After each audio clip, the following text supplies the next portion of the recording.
Hello everyone and welcome back to the Adventure Guild Devlog series week 2.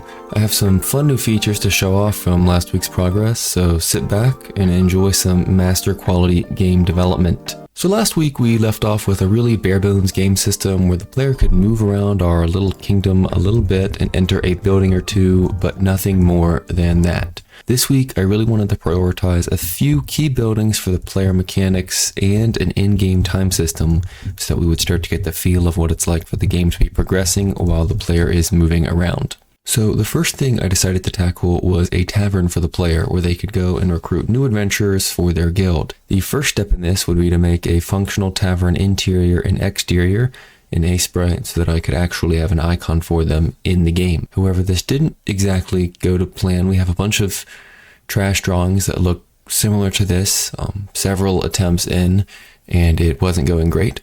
Luckily, I came to the realization that these poor drawings couldn't possibly be due to my lack of artistic vision, and instead must be due to the color palette. So I hopped onto low spec to grab a new color palette.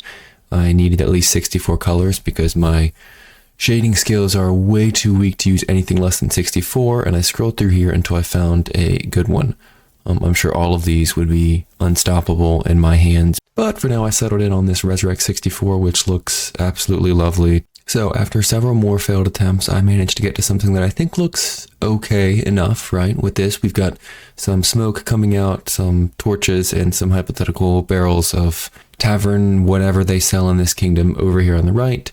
And it was really simple to make a interior where you'll walk in, and then this will be where you can walk around inside of the tavern. Another thing I should mention is that in between all of these drawing attempts, when I was changing the color palette, I realized that some of the sizing of these buildings versus the player needs to be considered. So I went ahead and sized everything down into its kind of final appropriate stage. I know we had a functional player sprite before, and now we've been relegated to this really simple player sprite. But since the screen resolution is going to be 16 by 9, that gives me 320 by 180 pixels. And since the game doesn't really have any advanced player animations on the screen, the player can be pretty small on that screen. So I aimed for about 10% of that 180 pixels tall. We just rounded it to 16 by 16. So here, this is our 16 size player. And that means that whenever we have any scenario like this, where they're entering the building, we can just size them out to fit into this building, and the door size makes perfect sense here, which is important because some of my first attempts did not at all have that size correct, and it looks like the player was giant trying to enter the tavern, which obviously looks terrible. Anyways, now that I have a usable enough tavern and a resized player, I brought them over into Unity to make their mechanics work. Since I already have an interact interface built out from some of the buildings I was playing with before, it was really straightforward to have that same prompt pop up and allow the player to enter into this building as well. So now I can walk up and hit E to enter, and that brings us into this tavern, which, as you can see, already has a couple of things populating inside of it. But before we can dive into these new advents, I need to walk through some of the extra classes I had to build out to make this functional. Since these recruits are representing adventurers, I really need to build out some classes behind the scenes to hold out this information.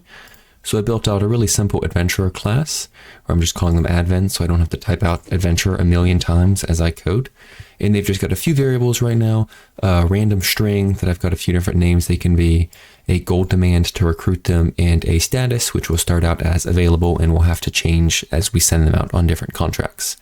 So now that I had this, I attached that to some different pre-made placeholders within the scene, and now you can walk up and use the same interact script to hit E and open up their recruit window, which will pop up over here as an overlay on top of the screen.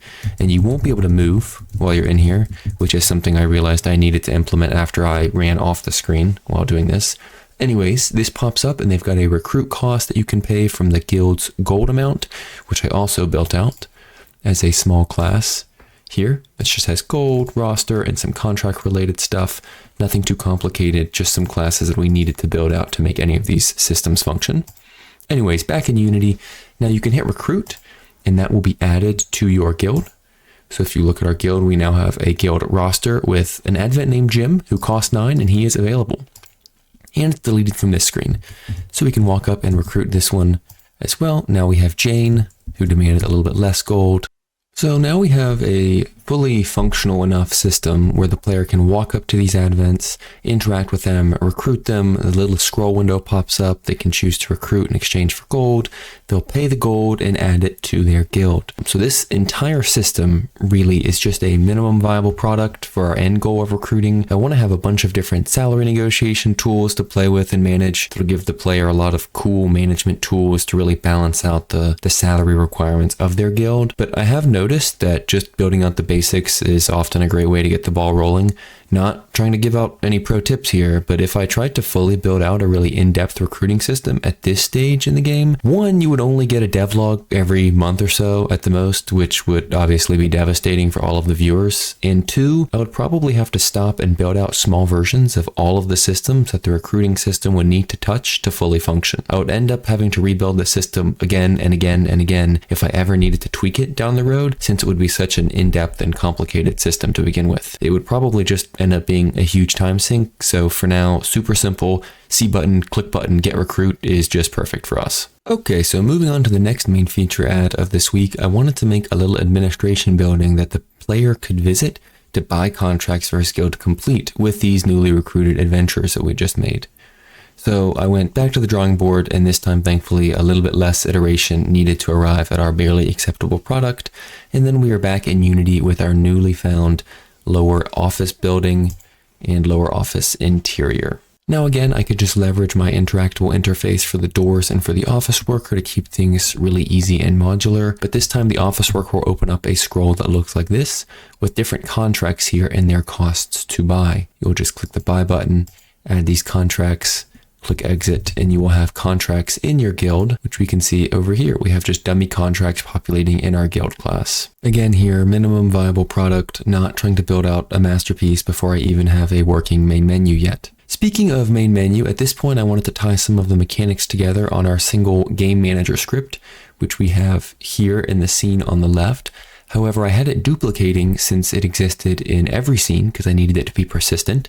So every time I would move from scene to scene, I would get one more game manager script popping up over and over and over and over again, which, since I told the game it was a single static instance and it was the only one in existence, would obviously cause huge issues breaking the game. So I decided to build out a very simple main menu screen. So if we go to the main menu and hit play, you'll see we have our opening scene here with a little fade in menu. I can hit the button placed over the new guild and it will fade into this new scene here. Okay, back to the fun stuff. Now that I had a way to recruit adventurers and buy contracts, I just needed a way to actually execute those contracts. So I drew out the inside of the player guild. You'll see we now have a really simple guild interior there, as well as really simple guild building there. So pulling those into Unity, we have our building here.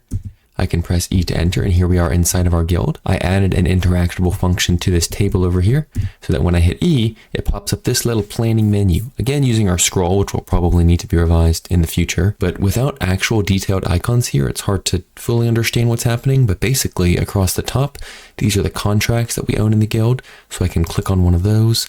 Across the bottom, these are the advents in the guild that are currently available. So I can choose one of those. Hit submit, and that contract is sent off to be completed. Ties into our next system over here on the right. I'm sure you've noticed we have this clock going around, this really magnificent looking clock and arm situation here, and a contract that popped up here. So I set up a simple script that will keep track of time in the game for the player, and it will rotate this arm around and around. That has a little day counter for the player as well. I also added these indicators along the right side, so whenever I have a contract running, it will pop up here and will slowly go through the different icons to indicate the different statuses of the contract. So I can come in here and slow down our time speed a little bit. Slow it down to 10 instead of 50. The arm will slow down, and if we come in here and choose another contract, I can hit submit, and now we have another one here. And as this gets closer and closer to completion, it will cycle through red to orange to yellow to a yellowish green to green, and then finally to our checkmark color here. And when I click on the checkmark, that contract disappears. And so that it's moved into the completed section of the guild contracts. We'll click on this one too. And now when we go into here, we have no contracts and no adventurers available right now. So at this point, we don't really have any rewards or special features for the contracts yet, even though in the long term, we want those contracts to have turn-based combat attached to them once they're ready to be completed, but for now we just have the basic gameplay loop flowing through, where you can recruit adventurers, buy contracts, plan contracts, execute them, and complete them when they're finished. And I think from there we'll be able to build out all of the basic features we need to really get the player deeper involved into the system. And that brings us to the end of this week's devlog. We didn't even have any big PowerPoint looking slides, so if anybody's missing one of those, feel free to go back and watch the previous video. I know that big gray screens with lots of bullets is super engaging on YouTube, so if you're missing that, feel free to go back. All jokes aside, I really appreciate anybody that has stuck around this far, and I hope that you liked seeing some of the new features that I built up this week, even if they are a bit rough around the edges for now. Feel free to subscribe if you want to stay up to date on the Adventure Guild's progress, and I will see everybody next week. Thanks!